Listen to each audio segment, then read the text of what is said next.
Today I'd like to continue our discussion in terms of the Holy Land and the different groups in the Holy Land and how they can achieve some sort of harmony.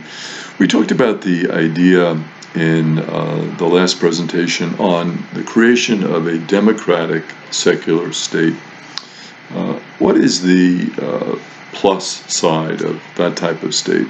Well, it avoids the danger that the Jewish Israeli state just be ethnocentric and therefore discriminate against non-Jews. So that's one of the pluses of having a democratic secular state in Israel. The whole danger of it just being totally centered around one group, and then other groups feeling left out and not a part of the situation and not really plugged into what's going on, left excluded, and that bad feeling that results from that, obviously. If the state was a Palestinian state, say, the problem could be it could be too dominated by Muslim a majority and then leave out the Christians. So again, these minorities would not be represented if it was just a pure Palestinian state with a two-state solution. How would the Christian minority be accommodated in a state like that? So a democratic secular state would avoid some of those issues, some of those problems. Now, of course, the counterside to that is the law that was passed in 2018, they call it the Israel's nation state law, and it proclaims that Israel is a Jewish state. That's it. Israel is a Jewish state. Other groups can be part of the state to a certain extent, but it really is predominantly a Jewish state. That's what Israel is. And so when that law is passed, it pretty much sets a different direction. Now, the reaction of many to that in the Catholic Church, for example, and many Christians, well, what about the others? If it's a Jewish state, what about the other groups? How are they going to be involved? And they say, well, doesn't a law like that provide a legal and a constitutional basis for discriminating against other groups and saying, well, this is a Jewish state, you have a lesser role in this state. You can't participate as fully in this state. We're going to discriminate against you. We're going to just make this a Jewish state. And, you can participate to a certain extent, but not really with full equality.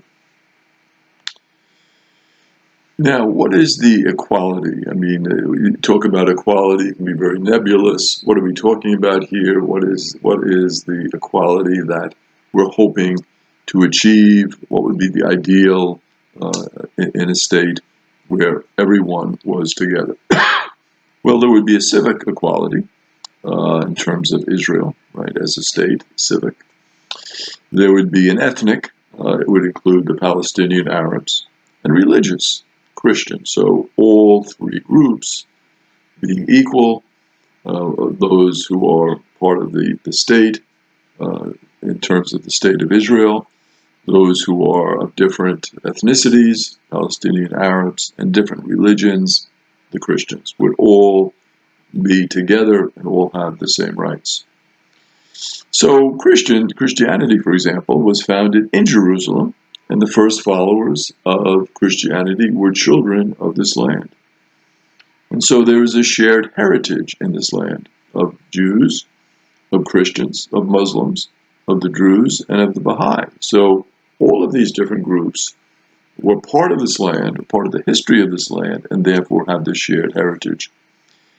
Now, what could a possible role of the Catholic Church be in this type of situation? Again, representing, of course, just a minority in the state. Well, you can look at three particular areas where the Catholic Church might be helpful. First of all, in dealing with the problem of anti-Semitism. Certainly, that is a very real situation. The fears must be understood. The vulnerability must be understood. This is extremely important. Anti-Semitism is a terrible thing. It's a horror. It's something that has been experienced for far too long. It's something that we have to fight against. And so the church pointing that out, leading to the healing of that terrible wound. The second role is in terms of the Bible. And that would be, sound principles of interpretation. Not using the Bible as a weapon to throw people out of their homes, to justify war, using certain Bible passages and saying, well, this is what the scripture says, so it gives us permission to act in this way, which ultimately is a discriminatory way, an unfair way. So, again, sound principles of interpreting the Bible. Again, the church, in dialogue with other groups, certainly can make that contribution. And the third, of course, would be in terms of Islam. There's certainly have to deal with the contempt for Muslims and Christians of the East, and deal with that and acknowledge that. And really, the dialogue that is necessary to overcome Islamophobia and stereotyping all Muslims as terrorists. And that becomes a real issue. You're a Muslim, you're a terrorist, we hate all Muslims. Dealing with that type of awful situation when we realize that the vast majority of the followers of Islam are peaceful people. And so having that fruitful dialogue and really bringing people together. So the healing of these wounds of anti-Semitism, misuse of the Bible, and Islamophobia and the negative views of Islam. In all of these ways, the church can make a very positive contribution. Now, 4 popes have visited Israel and Palestine since 1964, and they bring a common message: peace and justice. In contrast, you have the political atmosphere on the streets. And what is that political atmosphere like? What is the message that we see? It's a message of hatred, going against different people and targeting people and putting people down, and really this terrible hatred. So that's really what has to be overcome. Pope Francis, when he came in 2014, delivered a message dealing with this situation.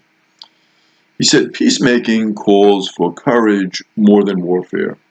So if you're going to be a peacemaker, you need courage. Warfare, not the type of courage that you need to make peace. What you have to say yes to, Pope Francis said, is to encounter and no to conflict. So encounter, important. Conflict, no. Yes to dialogue, no to violence.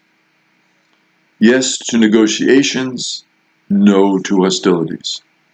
Yes to respect for agreements, and no to acts of provocation.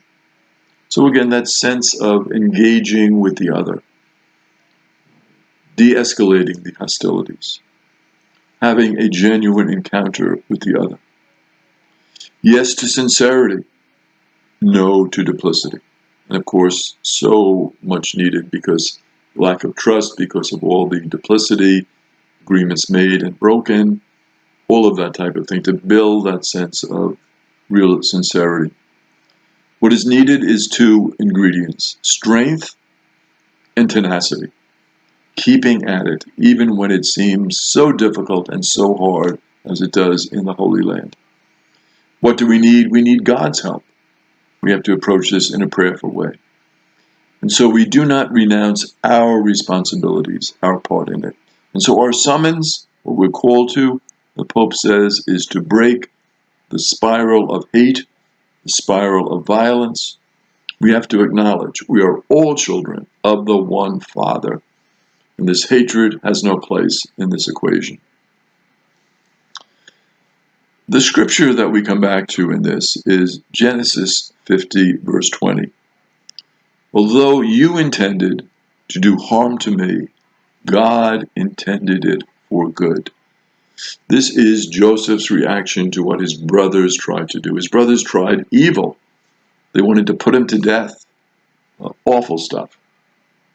And yet, out of that evil, God brought so much good. So God can transform human evil into good.